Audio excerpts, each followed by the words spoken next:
students, welcome to SST, So Simple Tutorial. My dear students, today we will begin our class with the lesson Nationalism in India. This is going to be a very interesting lesson. In the first lesson, we read Nationalism in Europe. People in Europe rose against their rulers, their monarchs. They wanted to form nation states on the principles of democracy. But unlike Europe, nationalism in Asia and Africa has been a consequence of anti-colonialism. The colonial powers, whoever they are, say Britishers in India or the French in Vietnam, they exploit the people of their colonies so much that all sections of people decide to throw off the foreign rulers. In India, the growing anger against the British government brought various groups and classes into a common struggle for freedom. The Indians wanted complete independence from the British. Moreover, the oppressed people also realized that it was necessary to fight colonial rule to restore their glorious past and freedom. Thus, what started as an anti-colonial movement turned into nationalist movement. Everyone had their own interpretation of anti-colonialism, but the ultimate aim was to get rid of them. This single point agenda was the unifying factor for diverse mass of India. Thereafter, Mahatma Gandhi also tried his best to bring different groups of people together within one movement. In this lesson, we will not read the entire nationalist movement, but we will mainly discuss non-cooperation movement and civil disobedience movement. We will discuss who all participated in these movements and what were their understanding of the movement. Let us start with the first unit, the First World War, Khilafat and non-cooperation movement.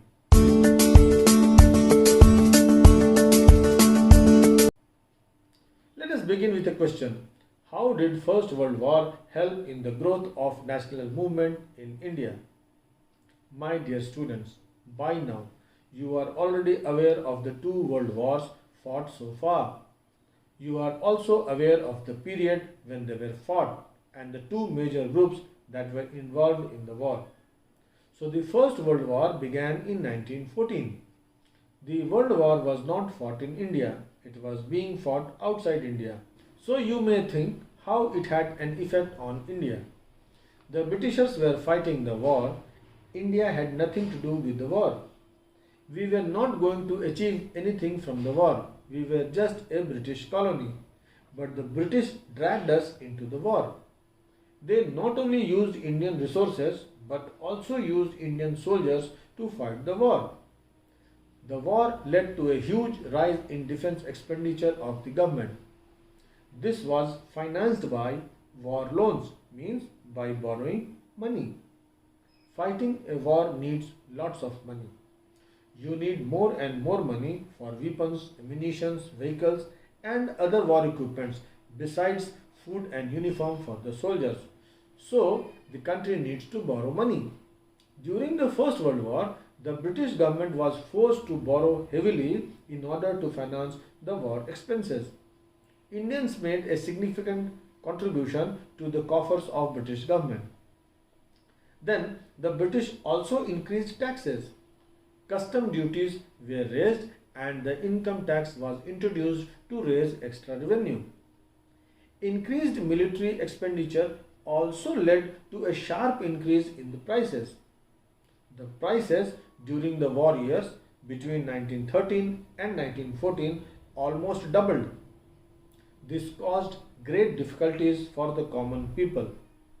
Now, to fight the war, the British had to expand their army.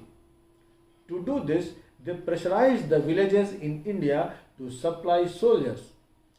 Particularly during the war years, when they needed to boost the number of soldiers, they forced people to join the army. This method, that is the method of forced recruitment employed by the British government, caused a widespread anger among them. How many of you have visited India Gate in New Delhi? Did you take a selfie there? Okay. How many of you know its importance. Students, it is a memorial built in commemoration of Indian soldiers who were killed during the First World War. You will find their names inscribed on the walls.